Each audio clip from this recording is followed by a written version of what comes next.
puzzle with so many missing pieces. Puzzling to Randy Leach's parents, Harold and Alberta. He was a wonderful young man. You gotta stop a minute. 28 years later, still painful. 28 years later, their only child's bedroom, still mostly untouched. He had race cars on the wall. I changed all of that, but that didn't help. Memories of a childhood linger. A few toys, track medals, a normal high school senior. No drugs that we ever knew of, nothing.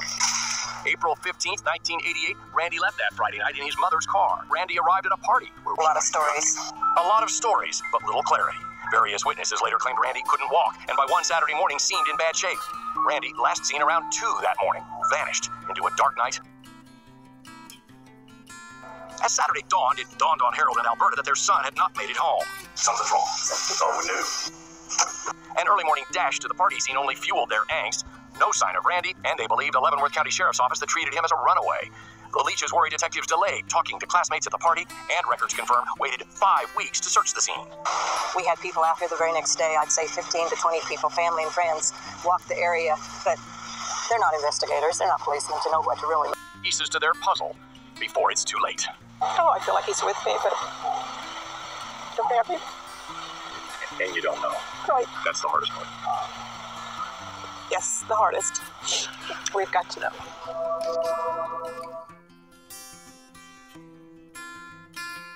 April 15th, 1988 was a normal day.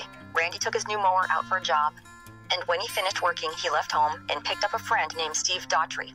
We'll have a little more about Steve later. The two friends drove around town for a while, according to Steve, and Randy brought Steve over to the mechanic shop to check out any progress being made on his Mustang, during which time Steve and the mechanic drank some beer, but Randy didn't drink any. And after driving around a little more, Randy dropped Steve back off at his house in the small farming town of Linwood at 9:30 p.m. Randy's next stop was reportedly to put gas in his parents' car. Now, when Randy left his own home that evening at 6:45, he had no more than $60 in his pocket. And from what was known, he spent some of that money that night on 2 candy bars, 2 cans of Pepsi, and $3 worth of gas for the 1985 gray Dodge 600 sedan that belonged to his parents and which he was borrowing for the night. Back then, I think gas cost around maybe a little less than $1 per gallon, so it seems like Randy was just making sure he didn't run the tank to empty with his socializing around those rural Kansas towns. So after the gas station, Randy continued on to a pre-graduation party at the home of the Irwin family just outside of town. A teen by the name of John Burns said that he helped Randy to his car at 1:30. He said he was going to give Randy a ride home, but someone had taken Randy's keys, and so Burns decided to take someone else home and come back for Randy, hoping by then he would have his keys back.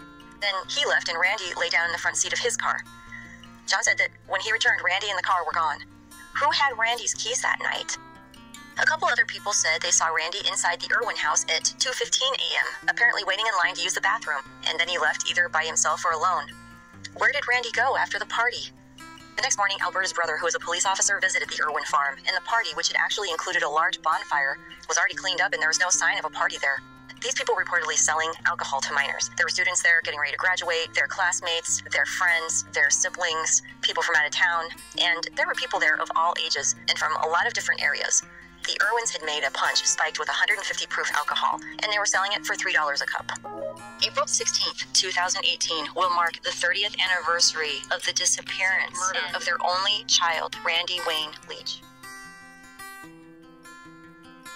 It takes a little time for people to get the courage to step up and say, this is what I saw. I was afraid, 30 years ago, but now I'm an adult and I'm no longer afraid of what I was then. Whether this was an accidental death or it was an intentional death, there are too many questions that are going unanswered, and there's somebody out there that knows something. I remember seeing one comment by one of the sheriff's deputies, or perhaps it was Sheriff Nye, if I remember right, where he said, this is too small of a community for somebody not to know something. There are people out there that know about it. So I hope that everyone that's listening in will be sharing and socializing this in a way that gets the public to step up and say, you know what, I am no longer afraid to tell something.